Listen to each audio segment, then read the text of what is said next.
Eh bien, le docteur Goddard vient de signer sa déposition, alors vous êtes libre, monsieur Higgins. Et je vous cache pas que le témoignage du docteur Goddard m'ôte un poids. Non, sincèrement, inspecteur McLean, vous ne pensiez pas que j'étais coupable. Vous connaissiez depuis votre nomination à Castlebridge. Ça doit faire une bonne quinzaine d'années. Oui. Et depuis ce temps-là, vous êtes venu souvent passer des soirées chez moi, Doris Manor. Ben oui, mais vous savez bien que dans notre damnée profession, nous n'avons pas le droit d'avoir des amis. Ouais, je sais. Mais vous me voyez organisant une partie de chasse à seule fin d'assassiner Percy Lone, c'est-à-dire l'un de mes invités. Ah ben vous auriez pu n'avoir rien prémédité du tout, puis en vous trouvant face à face avec Percy Lone, c'est souvent l'occasion qui fait le criminel. Non, McLean. À moins d'être un déséquilibré, on ne commet pas un meurtre sans motif. Ah oui, mais vous en aviez un, Higgins. Vous en aviez un. Eh bien, le plus sérieux de tous, le motif passionnel. Que voulez-vous dire? Alors, Higgins, prenez pas pour un imbécile. Oui, je sais bien que mon apparence physique un peu somnolente peut laisser croire que mon cerveau n'est pas plus agile que mon corps, mais faut pas s'y fier. Mais je ne vous ai jamais sous-estimé, inspecteur. Et que savez-vous, au juste? Oh, rien qu'une chose. Vous étiez amoureux de la même femme, cette jeune Pamela Kiefer, qui fait également partie des invités que vous hébergez en ce moment à Doris Manor. Hein? C'est une actrice, je crois. En effet. Mais je peux compléter votre information, McLean. Miss Kiefer et Percy Lone ont en effet songé à se marier, et puis ils ont changé d'avis. Et c'est à ce moment-là, et à ce moment-là seulement, que j'ai... Fait acte de candidature. Voilà. Pour toujours faire play, Higgins. Enfin, de toute façon, ceci ne me regarde plus, dès l'instant où vous n'êtes plus l'assassin de Percy Lone. Oh, l'assassin, c'est un grand mot. Percy me semble avoir été tout simplement victime d'un accident de chasse. J'en suis pas aussi convaincu que vous. D'abord, le coup de fusil qui a tué M. Lone a été tiré de très près, de si près même qu'un accident ou une erreur me semble exclu. Ensuite, s'il s'agissait d'une tragique méprise, voulez-vous me dire pourquoi l'auteur de cette méprise ne s'est pas encore fait connaître, hein? Non, croyez-moi, cette affaire n'est pas claire et je compte beaucoup sur les conclusions du médecin légiste pour en savoir plus long. Enfin, quoi qu'il en soit, ces problèmes ne vous concernent plus, Alan Higgins. Le témoignage du docteur Goddard vous a mis hors de cause. Tiens, et d'ailleurs, voici votre sauveur qui vient vous chercher. Non, Higgins, j'espère que cet inspecteur de police n'a pas découvert une autre raison de vous retenir ici. Non, rassurez-vous, docteur, je vous attendais pour quitter le bureau de l'inspecteur McLean. Un dernier mot, monsieur Higgins. Quoique vous n'ayez sans doute pas l'esprit aux mondanités, je vous demanderai de ne rien changer aux dispositions que vous aviez prises à l'égard de vos invités. Bien. Alors, il m'est assez commode de les avoir sous la main. Parce qu'après tout, l'assassin de Percy Lone est forcément parmi eux. Et voilà, à bientôt, messieurs.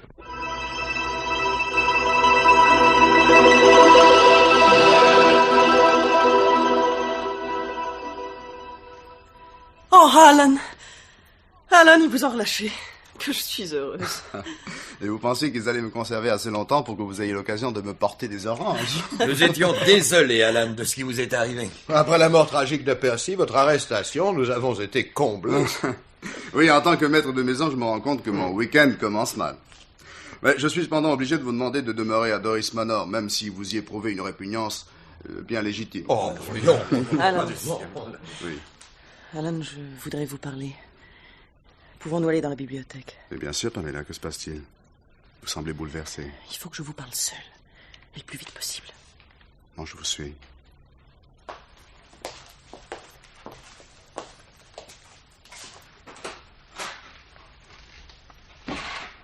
Eh bien, chère Pamela, que signifie ce nom mystérieux? Je comprends que la mort de Percy vous ait bouleversé, mais qu'il faut vous ressaisir. Je suis là pour vous y aider. C'est un cauchemar, Alan. Un cauchemar. Je me demande si je vis ou si tout cela se déroule dans mon imagination. Mais enfin, Pamela, entre Percy et vous, tout était fini depuis des semaines. Vous me l'avez dit spontanément en arrivant ici hier matin. C'est exact. Percy et moi, nous étions mépris sur nos sentiments. Au fond, Percy était un excellent ami pour moi et je crois que je ne l'ai jamais aimé. Mais même de son côté, ce qu'il cherchait en moi, c'était... Mais ne croyez-vous pas que toutes ces discussions sont superflues à présent? Heureusement, vous êtes là, Alan. Quand je pense à tout ce qui s'est passé depuis hier, j'ai peur. Pamela, Pamela, je vous en prie. Il faudra oublier le passé, ma chérie. Ce malheur est infiniment regrettable, mais vous n'y êtes pour rien. Vous avez besoin de retrouver votre sang-froid. N'oubliez pas que vous êtes venu ici, à Doris Manor, pour vous reposer. Alan, que vous a demandé l'inspecteur? D'abord, si j'avais tué Père Sloan. Et quand je lui ai répondu non, il m'a demandé qui, à mon avis, avait pu faire cette horrible chose. Vous voyez, rien que de très banal. Et lui, il ne sait pas qui a tué? Vous savez, Maclean ne me fait pas ses confidences. Pourquoi me demandez-vous cela? Auriez-vous une idée de l'identité du coupable? Comment voulez-vous que je le sache? Je ne suivais même pas la chasse.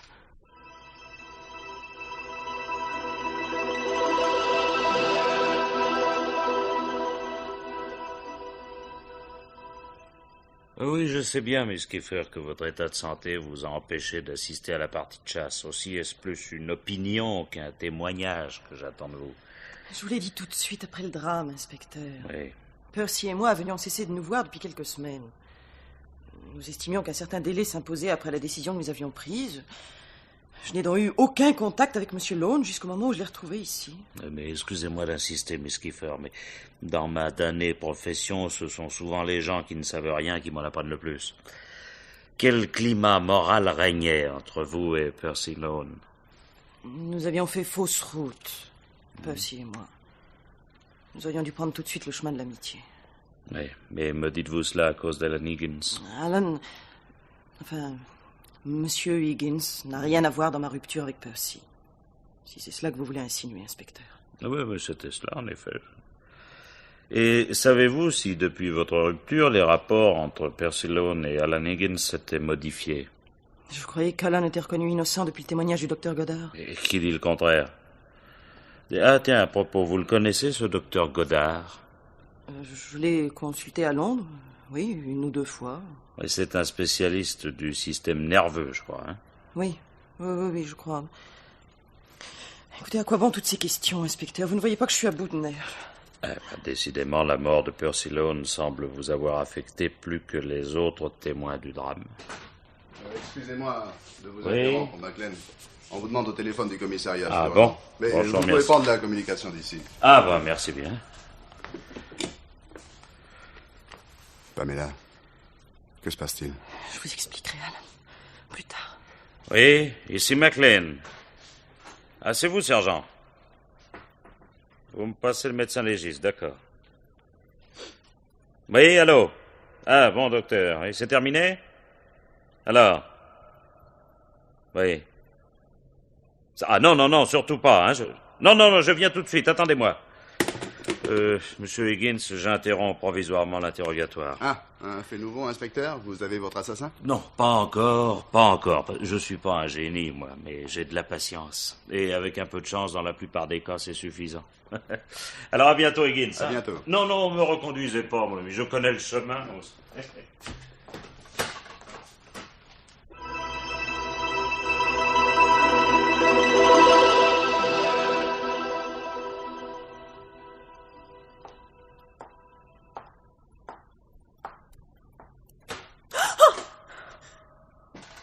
Oh, c'est vous, Alan. Oh, vous m'avez fait peur. Pamela, mais que faites-vous à minuit dans la bibliothèque? J'ai entendu marcher de ma chambre et je suis venu voir. Mais je ne m'attendais pas à vous trouver, vous. Vous m'avez dit après le dîner que vous tombiez de fatigue. Je me suis mise au lit, mais je n'arrivais pas à dormir. Quand je m'assoupissais, c'était atroce. Le visage de Percy m'apparaissait. Son visage mutilé par un coup de feu. Comment savez-vous que son visage a été mutilé? Vous ne l'avez pas vu. Puis j'ai évité soigneusement de vous donner des détails. L'inspecteur Maclean m'a expliqué. Oh, c'était atroce. Pamela, il faut que vous me disiez la vérité. Vous aimiez encore Percy, n'est-ce pas? Non, Alan, non. Je ne l'ai jamais aimé. Vous savez bien pourquoi. Dès l'instant où nous nous sommes rencontrés, vous et moi, il m'a été impossible de détourner ma pensée de vous. Écoutez, ma chérie, nous allons partir en voyage. Vous êtes épuisée. Vous avez besoin qu'un homme veille sur vous. Oh oui. Oh, comme j'en aurais besoin. Mais je ne peux pas. Je ne peux pas accepter ce que vous m'offrez. Mais pourquoi? Pourquoi? Je vous aime, vous le savez. Dès l'instant où je vous ai rencontré, j'ai compris que pour vous conquérir, j'étais capable de tout. De tout? Oui, de tout. C'est très grave, ce que vous me dites là, Alan. Mais je le sais, Pamela. Et je vous adjure de parler. Depuis ce qui est arrivé, votre attitude est inexplicable. Vous savez quelque chose et vous devez me le dire.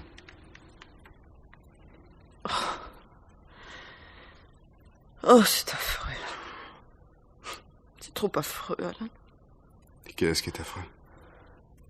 Donc continuez, je vous en prie. Alan, c'est moi qui ai... C'est moi qui ai... Quoi? Oh non, non, je ne peux pas. Je ne peux pas. Qu'avez-vous fait? Qu'avez-vous fait, Pamela? Que s'est-il passé? C'est moi qui ai tué Percy. Oui, Alan, c'est moi. Oh non, ce n'est pas possible. Non. Oh non, c'est incroyable.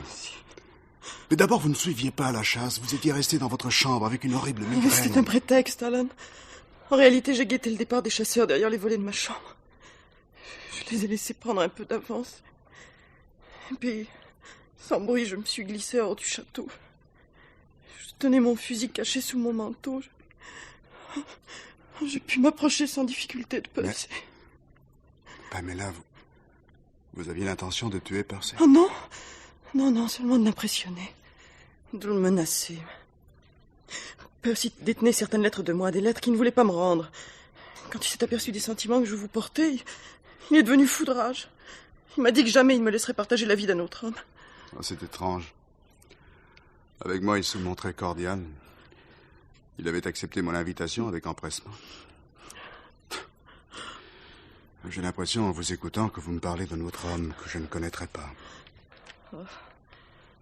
Percy était d'un caractère dissimulé. C'est ce qui m'avait éloigné de lui. Mais il avait une volonté de faire. Il avait menacé de vous montrer mes lettres. Et quand je l'ai retrouvé chez vous, je pensais que l'occasion était favorable, qu'il se laisserait peut-être fléchir. Je l'ai donc rejoint à la chasse. Il a été très surpris. Que vous a-t-il dit? Quand il a su ce que je voulais, il a éclaté de rire. Et puis il m'a insulté, grossièrement. J'étais révoltée, hors de moi-même.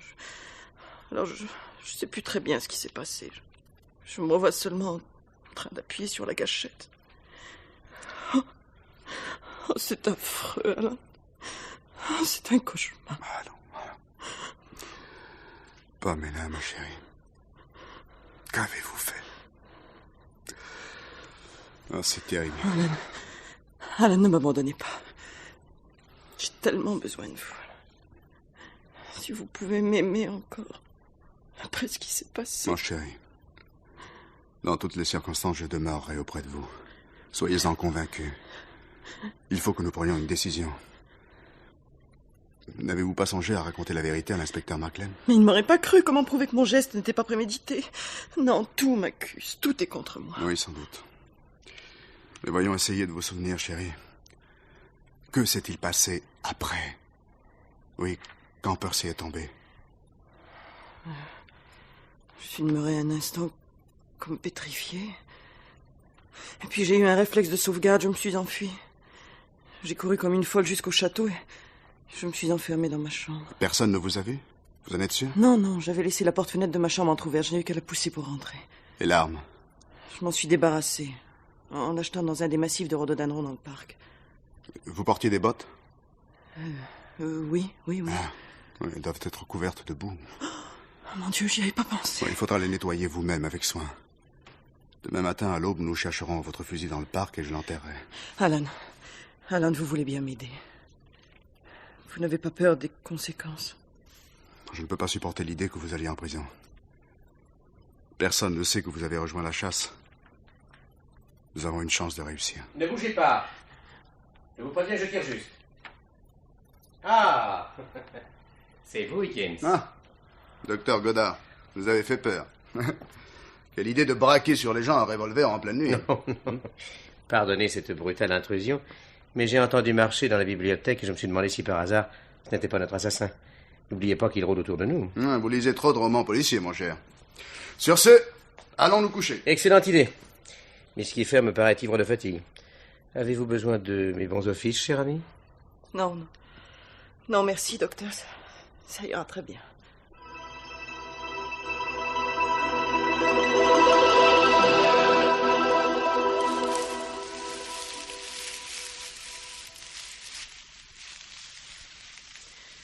Comme ceci, Alan. En couvrant avec des feuilles mortes. Oui, c'est une bonne idée. Ce sera bien le diable si on s'aperçoit que la terre a été remuée dessous. Voulez-vous que je vous aide? Non, c'est pas la peine. Vous feriez mieux de rentrer, Pamela. Il fait un vent glacial. Puis si on nous voyait ensemble à cette heure matinale, ça pourrait sembler curieux. Non, je préfère rester avec vous. Dès que vous vous éloignez, il me semble que je suis plus en sécurité. Ayez confiance, ma chérie. Je vous tirerai de là. Alan. Oui. Si on découvrait votre rôle dans cette affaire, vous seriez accusé de complicité. Peu importe. Désormais, nos destins sont liés. Voilà. Ça y est. Impossible de rien distinguer maintenant. Eh ben, monsieur Higgins, alors, on fait du jardinage dès l'aube? Ouais, je suis un campagnard, inspecteur McGlenn. Et pour rien au monde, je ne voudrais manquer le rendez-vous que la nature donne chaque matin à ceux qui l'aiment. Eh, je vois ça. Puis vous avez réussi à faire partager vos goûts à Miss Kiefer. Oui, mais justement, Miss Kiefer allait rentrer. Ah, bah, pouvez-vous demeurer encore un moment, Miss Kiefer, hein? C'est à vous que je voulais parler. À cette heure, monsieur l'inspecteur? Oh, bah, dans ma damnée profession, il n'y a pas d'heure. Et puis, vous semblez parfaitement éveillé, là. Je vous observais tout à l'heure de loin, vous prêtiez une attention passionnée aux travaux de jardinage de monsieur Higgins. McGlenn, Oui. que voulez-vous savoir de Miss Kiefer? Vous inquiétez pas, Higgins. Miss Kiefer est assez grande pour répondre toute seule. Puis d'autant que la question que je vais lui poser est d'ordre... disons d'ordre subjectif. Je vous écoute, monsieur l'inspecteur. Voyons. Pouvez-vous me dire qui était Percy Loan? Enfin, je veux dire, qui il était réellement. Et vous me l'avez, je crois, déjà demandé. Et je vous ai répondu que je n'en savais rien. Ah oui, mais qui mieux que vous pourrait le savoir? Mais ce n'est pas parce que Pamela a été fiancée avec Percy qu'elle peut le connaître mieux que nous, ses amis. Oui, écoutez, monsieur Higgins, c'est à Miss Kiefer d'en décider. Alors, qui était Percy Loan, Miss Kiefer? Un brillant homme d'affaires. L'argent l'intéressait plus que tout. Pour la seule joie de le posséder. C'était une forte personnalité, comme on dit de ce genre d'homme. Oui, mais cette soif de puissance n'empêchait pas les sentiments. Comment se comportait-il dans sa vie privée? Dans sa vie privée? Oui. À vrai dire, je me demande si Percy avait une vie privée. Non, plutôt si, il en avait une. Son bureau, ses spéculations, la bourse. Voilà ce qu'était sa vie privée. Et ses affaires, elles vous semblaient saines? Ne lui arrivait-il pas quelquefois de prendre des risques au-dessus de ses moyens? Je ne pense pas. Non, sa situation était très solide. Et je ne peux pas vous en dire plus, il ne me tenait pas au courant des détails. Mais je vois. Nul mystère chez cet homme, nulle menace secrète contre lui. L'édifice était solide. Ah, c'est toujours la même chose avec les gens qui meurent de mort violente. On dirait qu'ils le font exprès pour embêter la police. Oui. Bon, inspecteur, si vous n'avez plus besoin de Miss Kiefer... Oui. Vous voyez, elle tremble de froid. Je vais l'accompagner à la maison. Ah oui, c'est juste, ça, elle tremble. De froid, naturellement. Avec ce petit vent, hein, c'est... Eh ben, rentrez vite. Et pardonnez-moi de vous avoir importuné. Moi, je vais continuer ma petite promenade.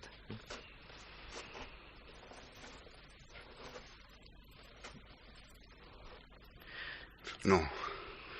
Non, Pamela, ne courez pas. Gardez votre sang-froid au nom du ciel. Alan, vous ne croyez pas qu'il se doute de quelque chose? Il y avait une façon de me regarder en m'interrogeant. Ne vous inquiétez pas, ma chérie. C'est son truc habituel. Il fait semblant d'en savoir long pour dissimuler son incertitude. En fait, il patauge. S'il avait une idée sur l'identité du coupable, il ne chercherait pas à connaître la personnalité de la victime. Pourvu que je tienne le coup jusqu'au bout. Courage. Le plus dur est fait. Nous avons fait disparaître les pièces à conviction qui auraient pu vous compromettre. D'autre part, si quelqu'un vous avait aperçu le matin de l'accident, nous le saurions déjà. Et McGlenn aussi. Oh, Alan. Vous croyez que j'aurai la force de résister? J'en suis convaincu. Bon, maintenant, vous allez prendre un bain bien chaud et vous reposer. Oui. Je vous répète que vous êtes sauvée, ma chérie. Qu'est-ce que c'est, Jérémy? Monsieur, on a apporté ce pli pour vous. Comme j'ai vu dessus la mention urgent, je me suis permis de vous le remettre aussitôt. Mais vous avez bien fait, merci. Vous permettez, Pamela? Oui, bien sûr.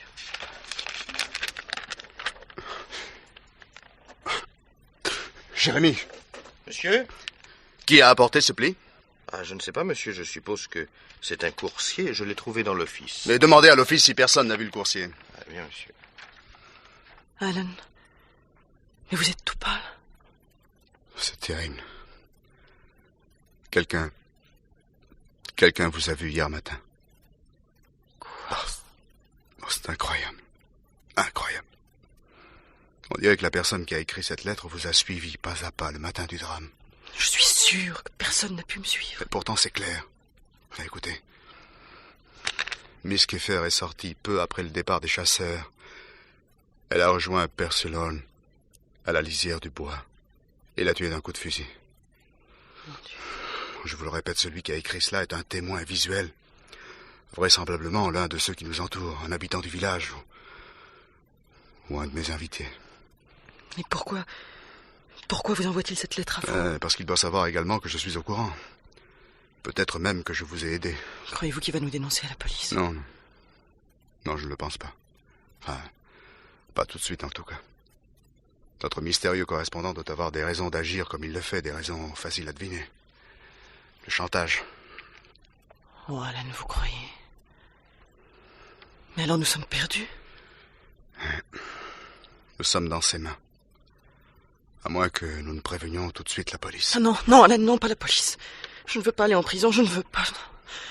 Oh, je préfère mourir. Non, calmez-vous, ma chérie, calmez-vous. Je ne formulais qu'une hypothèse. En fait, je le crois prêt à négocier. Vous voulez dire que vous accepteriez de payer le misérable? Voyez-vous une autre solution? Oh, Alan, c'est moi qui paierai. Oh, je vendrai tout ce que je possède, mes robes, mes fourrures, bien les bijoux de ma mère. Oh, pauvre petite fille. Croyez-vous que votre maître chanteur se contentera de quelques centaines de livres? S'il s'est adressé à moi directement, c'est qu'il a l'intention de se montrer gourmand. Je ne peux pas vous entraîner dans une telle aventure. Vous avez déjà fait tellement pour moi. Oh, il vaut mieux que je meure. Non, Pamela. Je vous défends de dire des choses pareilles. Je me battrai pour vous jusqu'à la limite de mes forces. Et s'il faut payer ce maître chanteur, je le paierai. Moi, vivant, vous n'irez jamais en prison. Oh, mon chéri.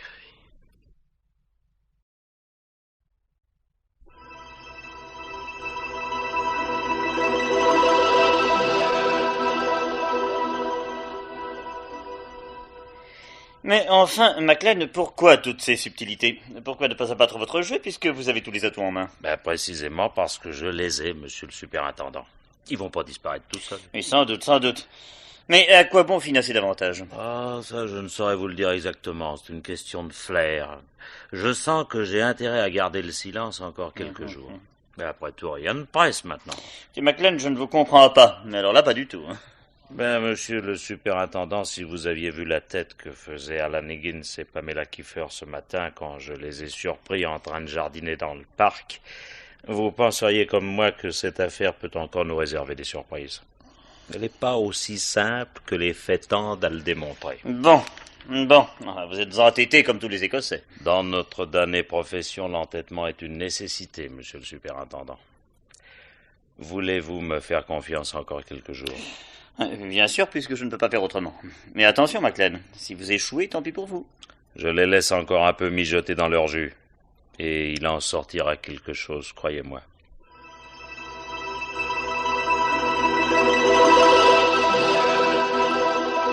Alan, vous avez l'art de détendre l'atmosphère. C'est vrai.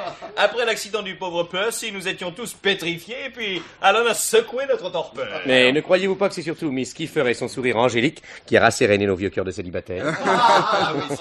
J'abandonne volontiers à Pamela la responsabilité de votre bonne humeur retrouvée. Vous en tirez très bien, mon enfant. Et si chacun de nous n'est pas tombé amoureux de vous avant son départ, c'est à désespérer de la vieille Angleterre. Ah, moi, Pamela, je vous dois déjà beaucoup. Comment cela, Jimmy? Mon roman, celui pour lequel mes éditeurs m'ont versé 500 livres d'avance, était en panne. Je suis arrivé ici, désespéré, mais Je vous ai vu, Pamela, et depuis hier soir, j'ai écrit 2 nouveaux chapitres. Ah. J'ai même eu peur de vous réveiller cette nuit, Alan, tant je travaillais avec acharnement. Ah, mais en quoi donc votre travail pouvait-il me réveiller, Jimmy? Hein? Les écrivains n'utilisent pas un marteau pneumatique. Non, mais une machine à écrire. Ah, comment vous avez une machine à écrire? Bien sûr. Un écrivain d'aujourd'hui ne se déplace jamais sans sa machine. Et j'ai bien fait de l'emporter puisque l'inspiration a jailli. Ah, et vous avez du courage de vous promener avec un aussi lourd instrument. Qui parle de lourd instrument, ma machine est une portative dernier modèle qui tient dans ma serviette. En effet, mais... Pamela, qu'avez-vous? Voulez-vous un peu d'alcool?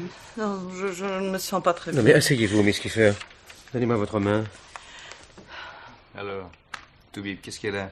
Bah, le pouls un peu désordonné, mais rien d'autre en apparence. Mais comme elle est émotive, cette petite, hein. On parle de machine à écrire et voilà qu'elle tombe de l'œil. Oh, non, je suis vraiment stupide, pardonnez-moi.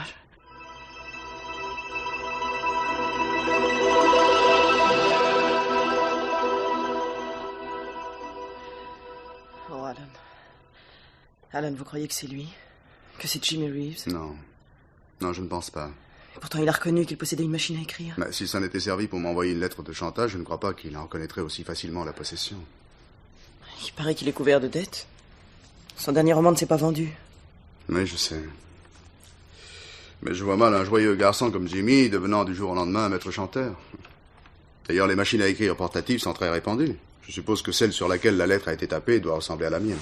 Alan. Oui. Donnez-moi une feuille de papier. Tenez. Que voulez-vous faire? Non, rien, laissez.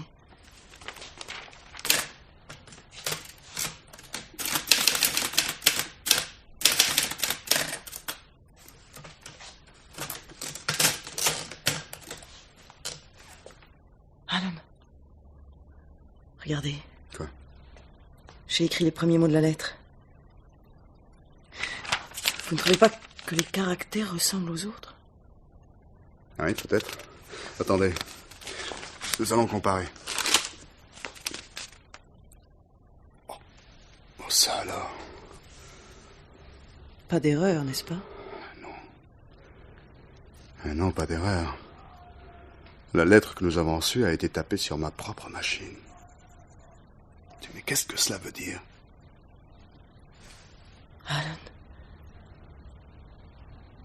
Alan, c'est affreux. Une idée vient de me traverser l'esprit. Ce n'est pas vous qui auriez... Quoi? Vous vous demandez si je me suis envoyé une lettre de chantage à moi-même? Ah, Pamela, vous déraisonnez. Oh oui. Ah oui, je suis folle. Mais je suis soumise à de telles épreuves depuis 2 jours. Un instant, la pensée que vous ayez écrit cette lettre pour que je me sente plus complètement encore liée à vous m'a effleurée. Pamela. Pamela, ma chérie, écoutez-moi. Il faut absolument que vous vous reposiez. Vous êtes à bout de nerfs. Ayez confiance en moi. Hein? Une fois pour toutes.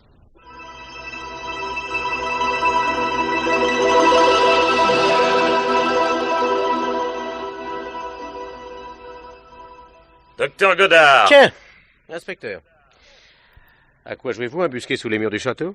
Aux gendarmes et aux voleurs? Non, plutôt au chat et à la souris. En quoi la souris peut-elle être utile au chat? Autrement dit, si vous avez l'intention de me tirer les verres du nez, il faut vous dépêcher, inspecteur. Comme tous les autres invités d'Alan Higgins, je regagne Londres aujourd'hui. Oui, parlez-moi un peu de votre cliente, Miss Kiefer, docteur. Ma cliente? C'est beaucoup dire. Miss Kiefer est plutôt une sorte de relation. De relation, oui, c'est juste.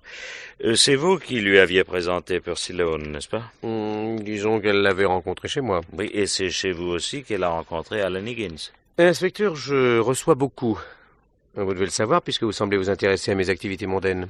Dans ma damnée profession, on s'intéresse à tout.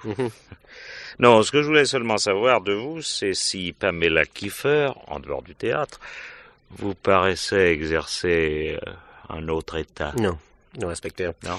Pamela n'est pas une call girl, si c'est cela que vous voulez insinuer. D'ailleurs, si elle l'était, vous le sauriez mieux que moi. Hein. Enfin, sans être une call girl, elle aurait pu tout simplement aller à la pêche aux millionnaires. Si Pamela va à la pêche, elle est assez grande pour y aller toute seule. C'est tout ce que vous voulez savoir, inspecteur? Parce que je crains que mon temps soit limité. Le train pour Londres, on n'attendra pas. Oui, je vous en prie, docteur. Faites un bon voyage. À votre prochaine réunion mondaine, inutile d'inviter Miss Kiefer. Elle me semble avoir trouvé son millionnaire.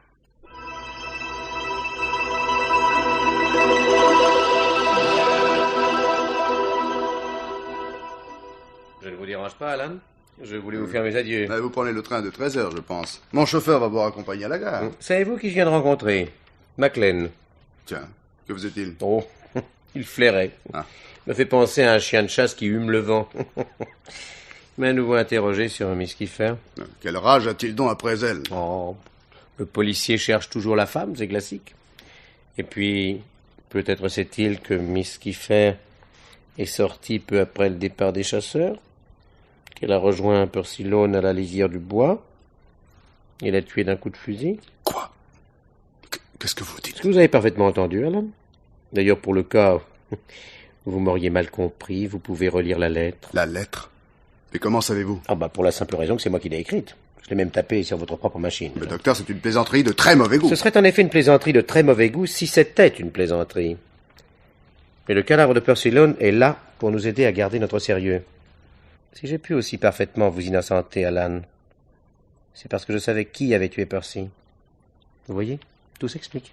Mais alors pourquoi m'avez-vous écrit cette lettre? Pour vous préparer à la petite démarche que je vais effectuer maintenant.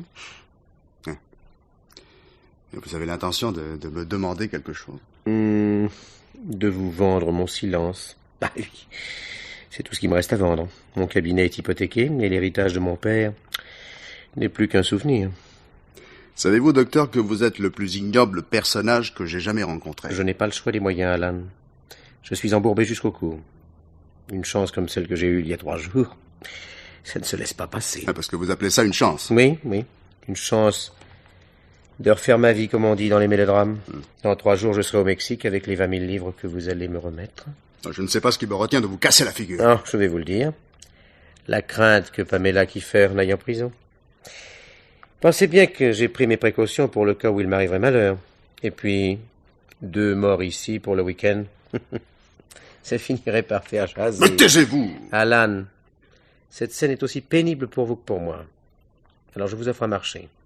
Et je crains fort que vous n'ayez pas les moyens de refuser. Vous croyez? Mais après tout, quelle preuve pouvez-vous fournir à la police de la culpabilité de Pamela? C'est sa parole contre la vôtre. La parole d'un homme au bord de la faillite et prêt à tout pour avoir de l'argent. Je possède une preuve que j'avais omis de vous signaler. Le fusil. Le fusil avec lequel Pamela a tué Percy. Ce fusil qu'elle détenait en vertu d'un permis officiel. Eh bien, quoi, le fusil? Je vous ai vu l'enterrer dans le jardin. Je l'ai donc déterré et expédié en lieu sûr. Sans être expert en balistique, vous savez qu'il est très facile d'établir le rapport qui existe entre une balle et l'arme avec laquelle elle a été tirée. De plus, vous qui connaissez Pamela, croyez-vous sincèrement qu'elle résistera à un interrogatoire un peu sérieux? Oh, taisez-vous. Vous êtes un misérable. Vous commencez à comprendre. Au fond, que représentent pour vous ces 20 000 livres? Pas grand-chose. Et moi, elle me sauve la vie. Ouais. Mais quelle preuve aurais-je que vous ne me réclamerez pas ensuite une nouvelle somme? Je viendrai vous remettre le fusil ici même la veille de mon départ. Disons, après-demain à 5 heures, voulez-vous? Et comment voulez-vous procéder? Oh, mais légalement. J'ai un grand respect de la légalité.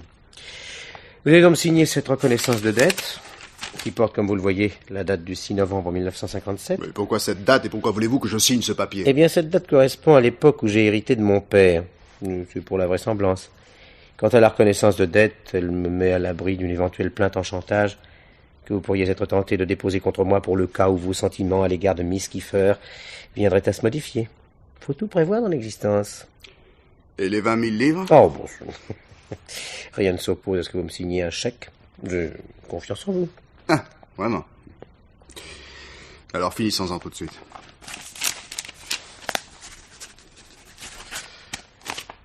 Voilà. Et que le diable vous emporte. Vous n'y comptez pas trop, Higgins. Disons plutôt à après-demain pour la remise du fusil. Mais ne vous avisez pas de me faire faux bon. Même au bout du monde, je saurai vous retrouver. Bon, soyez sans crainte. Bon genre, je suis honnête. Je suis comme vous. Une victime de la fatalité. Ah, inutile de me faire accompagner à la gare par votre chauffeur. J'avais commandé un taxi. En prévision des événements.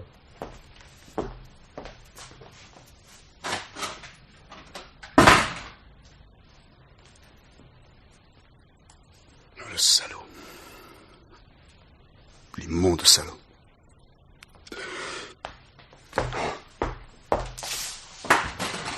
Pamela!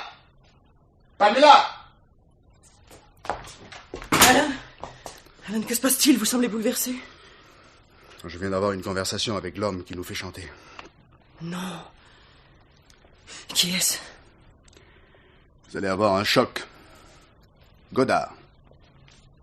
Docteur. C'est pas possible. Ouais. Si vous l'aviez entendu comme moi, vous sauriez que c'est possible. Il m'a expliqué froidement qu'étant à bout de ressources, il n'avait pas le choix des moyens. Il désire partir pour le Mexique, et sa seule chance était de m'extorquer de quoi y refaire sa vie. Combien vous a-t-il demandé? Qu'importe. De toute manière, je ne pouvais pas vous protéger autrement qu'en acceptant. Ce salaud vous aurait dénoncé à la police.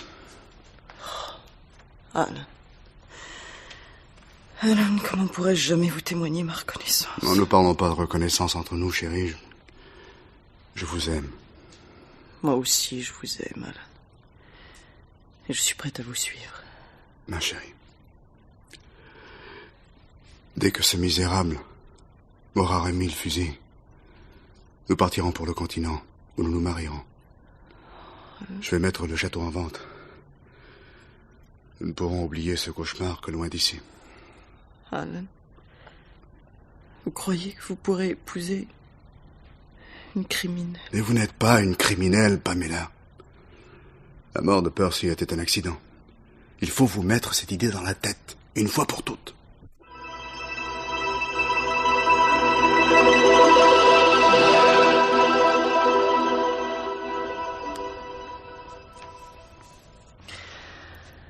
Oh, Alan, chéri. Les 2 jours que je viens de passer ici, seule avec vous, ont été merveilleux. Au fond, malgré tout ce qui s'y est passé, je crois que je regretterai le château. Alan. Mais vous m'écoutez? Alan, êtes-vous content? Oui, je suis très heureux. Ces 2 jours que nous venons de vivre semblent en effet vous avoir transfiguré. On dirait que le poids qui pesait sur vos épaules vous a été ôté. C'est vous, Alan. C'est vrai. Depuis 2 jours, depuis la scène atroce avec le docteur Godard, vous avez déployé autour de moi une tendresse si chaude et si attentive. Vous avez été d'une telle générosité. Non, ne dites pas cela, Pamela. Je vous aime. Et je veux vous sauver de vous-même et de vos cauchemars. Je ferai tout pour y arriver. Pauvre cher Alan. Et pourquoi, pauvre cher Alan, je suis le plus heureux des hommes? Vous êtes tellement sincère, tellement spontané. Vous méritiez une autre femme que moi. Non, je vous en prie, Pamela. Vous êtes celle que j'ai choisie, pour le meilleur comme pour le pire. Mon chéri. C'est bien joli de s'attendrir, mais cette fois je vais manquer le train. Mais voulez-vous que Jérémie vous conduise jusqu'à Londres? Ainsi, il pourrait vous ramener dès ce soir. Non, par ce temps, je préfère le train. Puis j'ai tant de choses à faire à Londres, j'en ai au moins pour la journée. Alors revenez vite, chérie. Très vite. Il me semble, lorsque je ne vous vois plus, que vous courez les plus grands dangers. Moi aussi, Alan. J'ai peur pour vous, parce que je ne vous vois pas. Oh, chérie, jurez-moi que vous ne vous battrez pas avec cet affreux docteur Godard. Non, je ne ferai rien. Et pourtant, Seigneur, ce misérable mériterait bien une bonne correction. Non, Alan, vous m'aviez promis. N'oubliez pas que cet homme nous tient. Tant qu'il n'aura pas quitté le sol de l'Angleterre, je ne respirerai pas bien. Pourtant, depuis 2 jours, vous semblez respirer parfaitement. Non, ne vous faites aucun souci, mon amour, j'enfoncerai un poing dans mes poches. Qu'il me remette ce damné fusil et qu'il s'en aille. Au diable! À la bonne heure. Et maintenant, je me sauve. Au revoir, Alan, chéri. Vous me téléphonez ce soir? Bien sûr. Et vous serez de retour demain? C'est promis.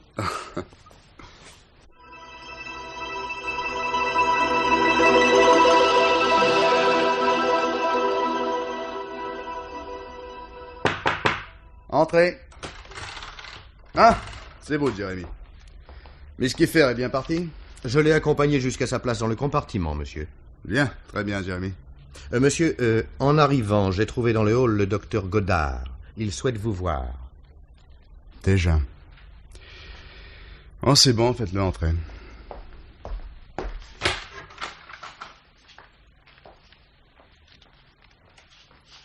Merci.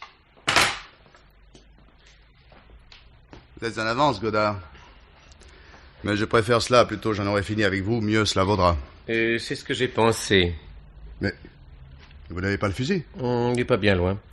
Vous l'aurez dans quelques instants si vous êtes raisonnable. Mais qu'est-ce que c'est encore que cette histoire?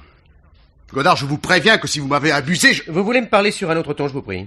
Comment vous osez, vous, un maître chanteur? Mais pourquoi pas? Je suis peut-être un maître chanteur, mais vous-même, qui êtes-vous? Le complice d'une meurtrière. Ah, c'est là, et finissons-en, que voulez-vous? Avant-hier, en vous demandant seulement 20 000 livres, j'ai gâché la marchandise. Je me suis laissé aller à la sympathie que vous m'inspiriez. Je vous ai interdit d'ironiser. Voulez-vous m'estorquer une nouvelle somme? Non, je réajuste mes prix, tout simplement. Avec 20 000 livres, la vie que je me referais au Mexique serait bien pauvre. Et que vous faut-il?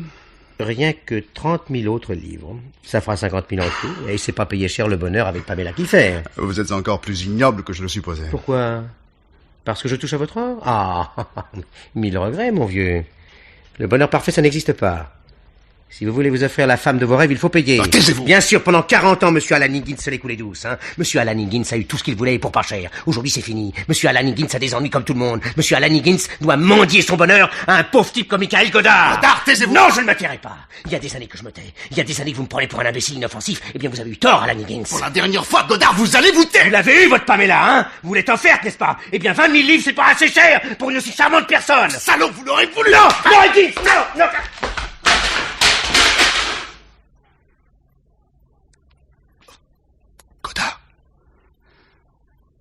Godard, vous m'entendez? Godard!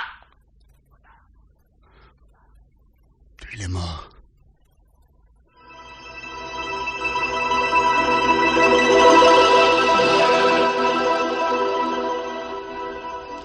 Monsieur Higgins, que se passe-t-il?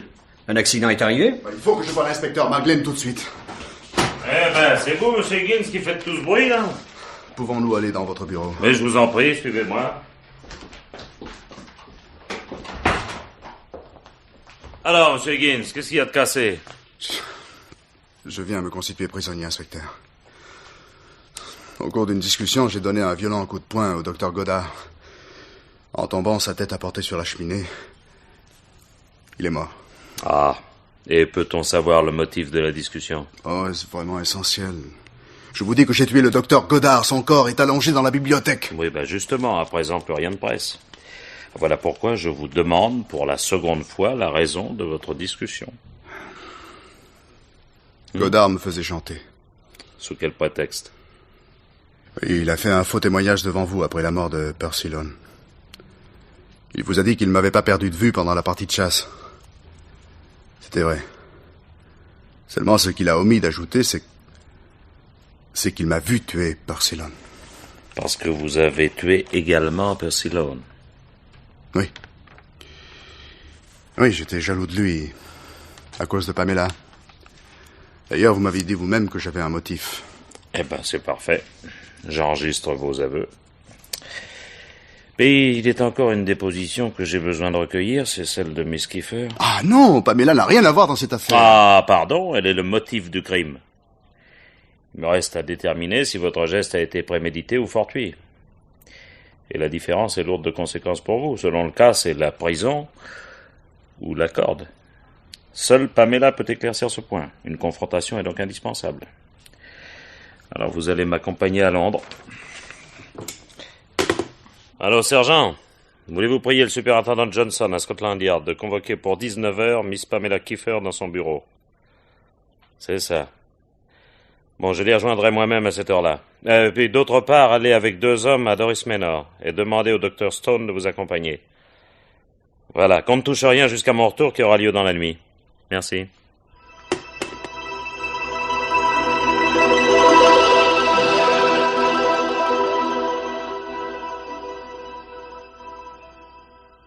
Mettons-nous bien d'accord, monsieur le superintendant. Vous continuez à me faire confiance encore quelques instants? Et qu'est-ce que je fais depuis le début de cette enquête? Aujourd'hui encore, vous me faites téléphoner d'amener Miss Kiefer dans mon bureau, j'envoie 2 inspecteurs l'acquérir. J'espère que vous êtes satisfait. Pleinement, monsieur le superintendant. Et vous le serez également dans quelques instants. Miss Kiefer est dans l'antichambre. Elle y est. Et votre prisonnier, qu'est-ce que vous en faites? Je vais aussi le faire entrer. Sergent, introduisez Miss Kiefer, après quoi vous ferez venir Alan Higgins. Est-ce que je lui enlève les menottes? Non, gardez-vous-en bien, elles sont indispensables. Écoutez, Maclean, je ne vous ai jamais vu l'air si guiré. Moi? Ah, bah, vous savez, quand on touche au but, c'est un peu normal. Hein. Oui. Miss Kiefer, je vous remercie de vous être rendu aussi vite à la convocation de la police. Moyen de faire autrement. 2 policiers m'ont littéralement enlevé. J'étais au milieu de mes bagages.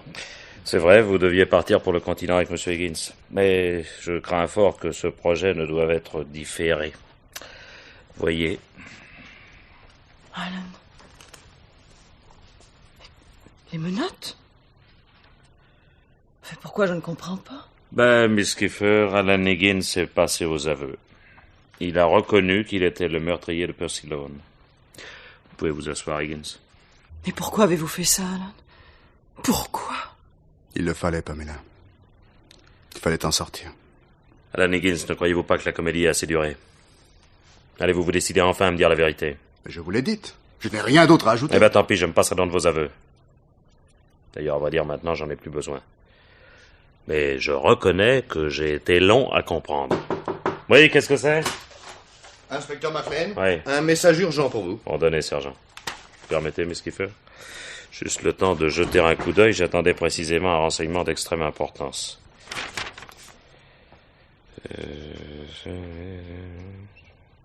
Bon.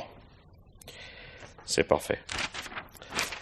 Voyons, où en étions-nous? Ah oui. Oui, vous me disiez, Higgins, que vous étiez responsable de la mort de Percy Loan. C'est bien ça? Oui. Alors, voulez-vous être assez aimable pour me raconter les circonstances du drame? Ils sont très simples. Un accident de chasse, j'ai pris peur. J'ai craint qu'on ne m'accuse de préméditation et j'ai préféré me taire. Une fois engagé dans cette voie, il m'était difficile de revenir en arrière. Oui. C'est pas mal imaginé. Dommage que ce ne soit pas vrai. Non. Parce que ce n'est pas vous, Alan Higgins, qui avez tué Percy Loan. Vous cherchez simplement à protéger quelqu'un. Je voudrais bien savoir comment vous pouvez être aussi sûr que je n'ai pas tué Percy Loan. Mais tout simplement parce que personne n'a tué Percy Loan. Personne? Mais il est mort! Oui, il est mort. Il est mort d'un coup de feu tiré par son propre fusil, à bout portant. Il a dû glisser, son fusil était armé et le coup est parti. Ce sont des choses qui ne devraient jamais arriver, mais qui arrivent. Vous êtes certain de ce que vous avancez? Oh, absolument. Sur le moment, nous avons examiné les fusils de tous les chasseurs et nous n'avons pas pensé à celui de la victime. C'est ensuite, lorsque l'expertise a précisé que la nature de la blessure rendait presque impossible une intervention étrangère, que j'ai eu l'idée de faire comparer la balle qui avait tué votre malheureux ami avec une balle tirée par son propre fusil. Rayures identiques. Alors, aucun doute possible. Je ne comprends plus. Nous nous trouvions en présence d'un accident. Alors, vous comprenez à présent? Mais non, pas du tout, c'est incompréhensible. Alors, mon ami, vous n'êtes pas au bout de vos surprises. Parce que l'accident de Percy Loan avait eu un témoin, le docteur Goddard. Avec un rare sens de la propos, il a immédiatement compris tout ce qui pouvait tirer de l'aventure. Seulement, pour agir, il lui fallait un complice dans la place. Oui, sans ce complice, rien n'était possible.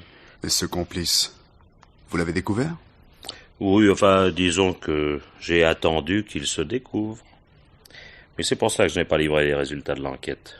Et j'ai bien fait. Ah non, Maclean. Comment non? Car si vous aviez parlé plus tôt, je n'aurais pas le sang d'un homme sur les mains, je n'aurais pas tué le docteur. Michael!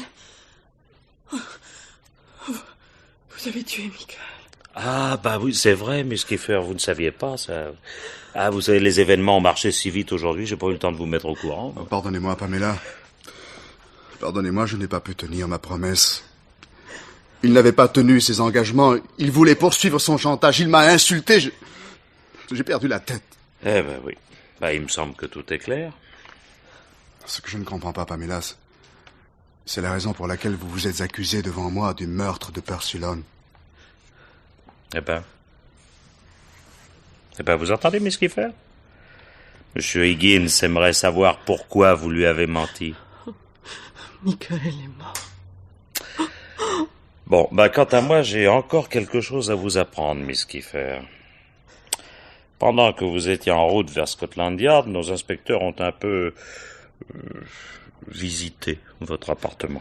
Mais ce n'est pas légal, vous n'aviez pas de mandat. On n'avait pas de mandat, oui, je sais. Seulement, ce qu'ils ont trouvé me permettra d'obtenir tous les mandats que vous voudrez. Voilà, c'est la copie d'un acte de mariage en date du 23 février 1958 entre, tenez-vous bien Higgins, entre Michael Goddard et Pamela Kiefer. Ils étaient mariés? Tout à fait légalement. Oui, j'allais vous informer des résultats de l'enquête concluant à la mort accidentelle de Percy Loan quand j'ai reçu cette nouvelle. Le mystère dont Goddard et sa femme entouraient leur mariage m'a fait flairer que quelque chose de pas très propre se préparait. Alors je me suis tu. Et j'ai attendu la première gaffe. Dans ma damnée profession, la patience est le plus sûr moyen d'aller vite. Pamela, comment avez-vous pu vivre avec un tel individu? Je ne sais pas. Je l'aimais. Il m'aurait fait faire n'importe quoi. Ah bah ça c'est le cas de le dire, vous a fait faire n'importe quoi. Vous vous souvenez, Higgins, que c'est chez Goddard que vous avez rencontré Pamela pour la première fois? Oui, en effet. Oui, et Percy Loan l'avait aussi connue chez Goddard, puis sans doute d'autres gens fortunés. Mais aucun d'eux n'y était allé aussi franchement que vous, mon pauvre Higgins. Ah, alors là, vous étiez le pigeon idéal. Ouais, quand je pense qu'à cause d'elle, j'ai tué un homme... Eh ben, j'ai encore une petite surprise pour vous, Higgins. Le message que l'on m'a remis tout à l'heure m'informait que Goddard avait repris connaissance. Comment? Oui. Vous l'aviez seulement assommé. Il est vivant. Oh, Dieu soit... Eh ben, vous l'entendez, Higgins, hein? Oui. Oui. Moi, je crois qu'à votre place, j'y regarderai désormais à 2 fois avant de jouer les preux chevaliers pour venir en aide à une jeune personne aux yeux innocents. Vous avez raison, inspecteur McLean.